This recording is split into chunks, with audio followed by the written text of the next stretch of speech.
Alors, je vais continuer et cette fois donc aborder maintenant la dernière dimension, c'est-à-dire la dimension pédagogique de l'inclusion. Donc on a vu la dimension politique, la dimension philosophique et maintenant la dimension pédagogique.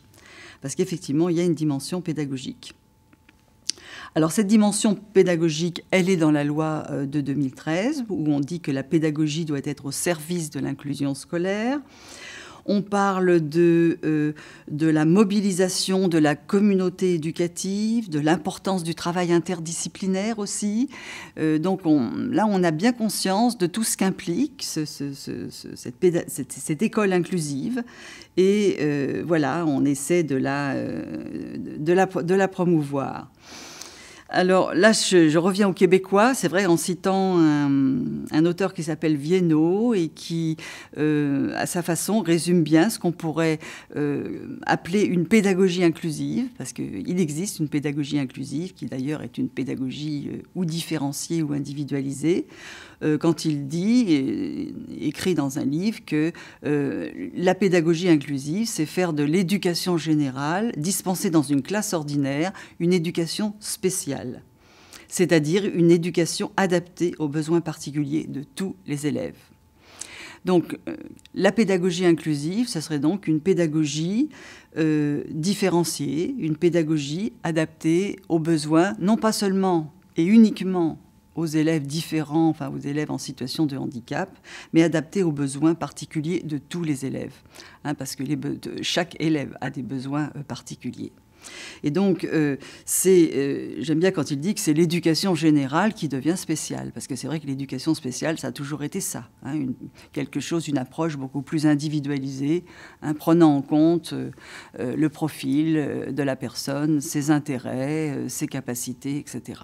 Bon, ben là, il s'agit d'étendre cette pédagogie spéciale à l'ensemble des élèves, ce qui suppose quand même un changement de notre système, un changement de fonctionnement.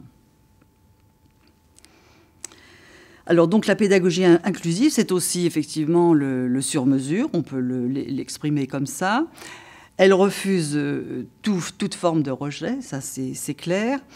Et effectivement, en même temps, quand on parle d'inclusion, normalement, c'est la classe ordinaire. Avant tout, c'est ça, c'est être au milieu des autres et apprendre aux côtés des autres, avec les autres, etc.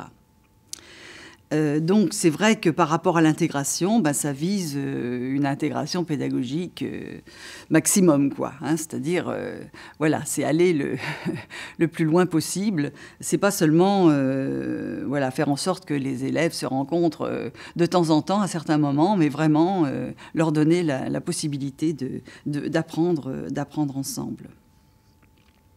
Donc, on le comprend, la pédagogie inclusive implique un autre système, une autre école, implique aussi, du coup, d'autres modalités d'évaluation. Je pense qu'il faut aussi aborder cette question de l'évaluation. Elle est vraiment centrale quand on parle d'inclusion, parce que c'est vrai que j'ai évoqué à plusieurs reprises les programmes, les normes, etc., qui effectivement constituent des obstacles à l'inclusion. Mais il n'y a pas que ça. Il y a aussi effectivement la façon d'évaluer les élèves qui gêne aussi ce processus inclusif. Donc, effectivement, de même qu'on parle d'une pédagogie inclusive, il existe aussi une évaluation inclusive.